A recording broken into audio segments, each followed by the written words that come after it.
Be me. I am the senior community liaison for the Riverwood Estates Homeowners Alliance. My job involves navigating the ancient, incredibly vague bylaws of a historic, tree-lined neighborhood. The bylaws, drafted in 1973, offer more poetry than policy. Think maintain a harmonious aesthetic and uphold the tranquil character. It's a full-time gig, preventing utter chaos with common sense and careful negotiation. Be not me, Mr. Sterling Thorne. He bought the largest, most ostentatious new build in Riverwood 6 months ago. Sterling drives a gleaming white electric SUV, wears tailored suits even to community garden meetings, and constantly refers to his portfolio and market value.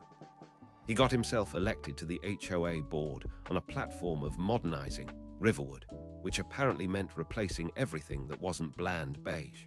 Sterling's first move was to declare the traditional wrought iron street lamps outdated and a drain on the grid.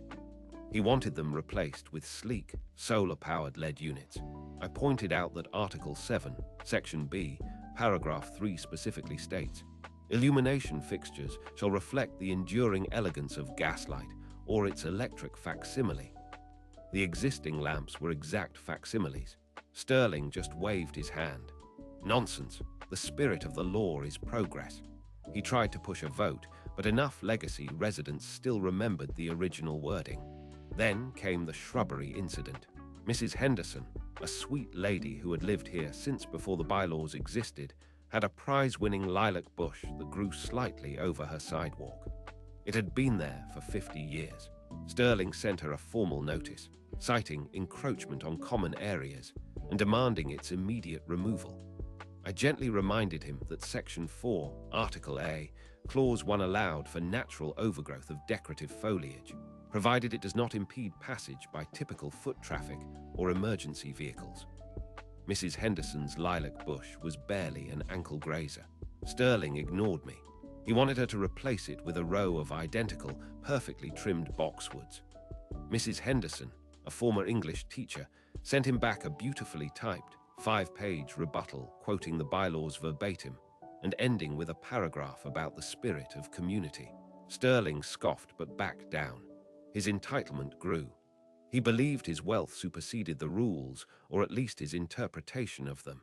He'd often bypass me entirely, sending out recommendations that were thinly veiled demands. These included painting all mailboxes a uniform shade of taupe, despite the fact residents had been customizing theirs for decades. He'd hold impromptu inspections of people's front yards, sometimes at dawn, taking photos with his expensive phone and emailing me passive-aggressive reports about substandard curb appeal. I documented every single interaction, every time Sterling demanded something outside the bylaws. Every time I cited the specific rule he was breaking or bending, I made a record. I learned to phrase my warnings like neutral information. Just so you're aware, Mr. Thorne, Article 8, Subsection C states that any changes to exterior structures must be approved by the Architectural Review Board following a 30-day public comment period. I'd email him my observations, then print the email and his reply. My filing cabinet began to groan under the weight of Sterling's growing file. The breaking point arrived with the roof aesthetic decree. Riverwood Estates had many beautiful, mature oak trees. This meant shade, peace, and inevitably a bit of moss or minor discoloration on roofs over time. It was part of the charm, part of living under a canopy of ancient giants. Our bylaws, in their infinite wisdom, vaguely stated, roofs shall be maintained in good repair and present a pleasing aspect to the community. It said nothing about color, moss, or specific cleaning schedules. Sterling Thorne, however, had an epiphany. He called it the patina of neglect. During a board meeting, he presented a series of photos of roofs, zoomed in on minuscule patches of moss or slight darkening from environmental exposure. He declared these roofs eyesores that were detracting from property values. He then proposed a new roof harmony initiative. This initiative, which he had drafted entirely himself, proposed that all roofs in Riverwood Estates be inspected annually. Any roof showing significant discoloration, unsightly moss growth, or lack of aesthetic harmony would be immediately subject to a $5,000 fine.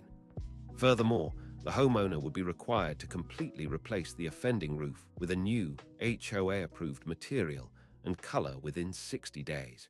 No cleaning, no repairs, just replacement. I watched horrified. "Mr. Thorne," I began, my voice carefully modulated, "our bylaws only state pleasing aspect and good repair. This proposal is highly subjective. It also lacks any specific, measurable criteria for significant discoloration or unsightly moss." I pointed out that a full roof replacement could cost tens of thousands of dollars, a massive financial burden for many residents, especially the elderly on fixed incomes. The language is simply too vague to enforce such a drastic and expensive mandate, I finished. This leaves the Alliance vulnerable to legal challenge. Sterling laughed, a short, sharp bark. "Nonsense. The vagueness gives us flexibility. And who would challenge us? The HOA has the power. This is about protecting my investment and everyone else's. If you can't enforce this," he looked directly at me, "then perhaps you're not the right person for the job."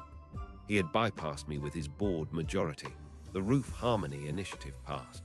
He specifically singled out 3 homes belonging to longtime residents, declaring their roofs egregiously disharmonious, and slapped them with immediate $5,000 fines and 60-day replacement orders. One of them was Mrs. Henderson. That was the moment I went into read-only mode. My demeanor became impassive, my communication utterly neutral. I stopped arguing. I started documenting with a vengeance. Sterling had created a paper trail a mile wide, and he didn't even know it. I immediately sent Sterling an email. "Per your directive for the new Roof Harmony Initiative, please provide me with the specific, quantifiable criteria to be used for determining significant discoloration, unsightly moss growth, and lack of aesthetic harmony. My role as community liaison requires clear guidelines for communication with residents regarding such substantial compliance demands." Sterling's reply was typical. "Use your judgment, Leah. It's obvious when a roof is an eyesore. If it looks bad, it's bad. I'm trusting you to uphold the aesthetic standards we've established." I printed that email. It was gold. I then began my meticulous preparation. First, I created a detailed log of every single inspection Sterling had done himself, every photo he'd taken, and every conversation where he'd specifically told me to use my judgment. Or, if it looks bad, it's bad. I had screenshots of texts where he just sent a picture of a roof saying, "Find them." Second, I cross-referenced the 1973 bylaws with every single resolution ever passed by the HOA. The pleasing aspect clause was indeed vague.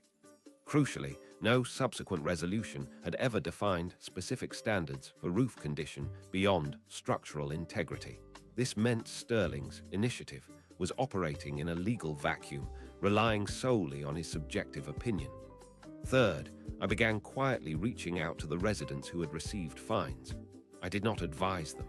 I simply provided them with copies of the relevant sections of the bylaws and any general information I could, always careful to state, "This is for your information only, not legal advice." I gave Mrs. Henderson a pristine copy of Sterling's email where he admitted the vagueness and told me to use my judgment. I also made sure they knew about the 3-day reconsideration period for fines, a small window Sterling liked to ignore. Fourth, I contacted 3 local roofing companies, anonymously requesting quotes for a hypothetical full roof replacement based on minor cosmetic issues for several different sized homes in the neighborhood. I wanted hard numbers on the cost. The quotes ranged from $15,000 to $35,000. I also got estimates for professional moss removal and roof cleaning, which averaged $500 minus $1,500. The disparity was stark. Sterling's demands escalated. He issued 10 more $5,000 fines, forcing 10 families to either pay the fine or commit to tens of thousands in roof replacement within 60 days. He even issued a notice to the entire neighborhood stating that all roofs would be subject to these new standards within 6 months. He was utterly convinced of his own righteousness, oblivious to the fact he was building a house of cards. He kept telling me, "Leah, you just need to get these people to comply. It's It's your job to make them understand the new standard. I just nodded, documented, and forwarded his instructions to the now growing list of residents. The inevitable came swiftly. One Tuesday morning, I received a certified letter, then another, and another. Soon, my desk was buried under legal documents. The 3 original families, joined by 7 of the 10 subsequent families, had banded together. They filed a class action lawsuit against the Riverwood Estates Homeowners Alliance and its board members, specifically naming Sterling Thorne. The complaint cited arbitrary and capricious enforcement of non-existent rules, financial coercion, and abuse of power. They were demanding the reversal of all fines, reimbursement for any associated costs, and significant damages. The lawsuit's main argument: the Roof Harmony Initiative lacked any quantifiable legal basis and was based entirely on the subjective whims of a single board member. Sterling burst into my office red-faced. "Leah, what is this? This is outrageous. You were supposed to manage these residents. You let this happen." I looked up, my expression carefully neutral. "Mr. Thorne, I explicitly warned you that the lack of specific, measurable criteria for significant discoloration and unsightly moss would leave the Alliance vulnerable to legal challenge. I documented those warnings as per my job description." "But you're the community liaison. You should have stopped them. You should have told them they had to comply," he spluttered. "My role is to facilitate communication and ensure compliance with established bylaws, Mr. Thorne. It is not to impose subjective interpretations or to prevent residents from exercising their legal rights when presented with demands that lack clear legal precedent." "This is all your fault," he yelled, slamming his hand on my desk. "You were supposed to enforce my directives." "And I did," I said calmly. "I communicated your directives precisely as you provided them. I asked for clarification on the subjective criteria. You instructed me to use my judgment, and that if it looks bad, it's bad. I have that instruction in writing, time-stamped." I gestured to the overflowing filing cabinet. "Every single interaction, every directive you gave, every warning I issued regarding the vagueness of the bylaws and the potential legal exposure is meticulously documented here. All of it signed, dated, or time-stamped via email correspondence." Sterling went pale. "What are you talking about?" "The paper trail, Mr. Thorne. The one proving that these new standards were entirely your subjective interpretation, not based on any formal, measurable amendment to the bylaws. The one showing that I explicitly cautioned against this very outcome. The one proving you bypassed my office to issue demands that were unsupported by our governing documents." His jaw worked. You sabotaged me." "No, Mr. Thorne, I maliciously complied. I let you build your house of cards exactly as you instructed. And then, as I warned, it collapsed." The fallout was immediate and spectacular. The city council, already tired of Sterling's antics, got involved. The HOA's legal counsel, a shrewd woman named Miss Albright, reviewed my documentation. She held Sterling's exact email where he told me to use my judgment up in court. The judge was not impressed. The vagueness of Sterling's initiative versus the clear, quantified financial burden on residents was undeniable. The court swiftly ruled in favor of the residents. All fines issued under the Roof Harmony Initiative were immediately voided. The HOA was ordered to reimburse any resident who had already paid a fine or incurred costs for roof replacement, with significant interest. Furthermore, the court mandated that the HOA's bylaws must be comprehensively rewritten within 12 months to include clear, objective, and measurable criteria for any aesthetic or structural demands on residents. Failure to do so would result in the HOA losing its ability to levy fines or enforce architectural standards at all.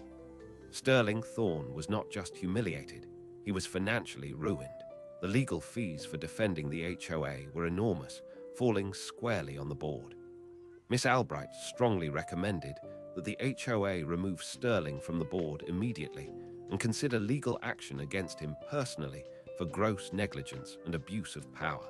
Given my detailed documentation, Sterling tried to resign quietly, but the board, furious at the financial and reputational damage, voted him out unanimously. They also initiated a civil suit against him to recoup the HOA's legal costs and damages. Update 1. It's been 3 weeks. The neighborhood is buzzing. Sterling Thorne's gleaming white electric SUV is gone. Apparently, with the lawsuit and the board's countersuit for damages, he had to liquidate assets quickly. His modern house is now listed for sale, significantly below what he paid for it. No takers yet. The listing mentions a unique opportunity to modernize a historic property, which I found quite ironic. Update 2. 2 months later. The rewrite of the bylaws is underway, led by a newly elected, much more sensible board. Mrs. Henderson's lilac bush is thriving. The class action lawsuit settled favorably for the residents, with substantial payouts. Sterling Thorne lost the HOA's countersuit. The judge cited my exhaustive and highly professional documentation as key evidence. The HOA recouped some of its losses, but Sterling is now facing personal bankruptcy and multiple outstanding judgments. Word on the street is he tried to sell his portfolio, but nobody wanted to touch it with his reputation. Update 3. 6 months later. Sterling Thorne's house finally sold for even less than its initial asking price. I heard he moved out of state to some remote, bland new development where he wouldn't have to deal with anything so archaic as trees or community bylaws. Life in Riverwood Estates is much calmer now. My filing cabinet, however, still holds Sterling's file. Every single page, a testament to the power of malicious compliance. And sometimes, just sometimes, karma is a neatly filed, time-stamped email.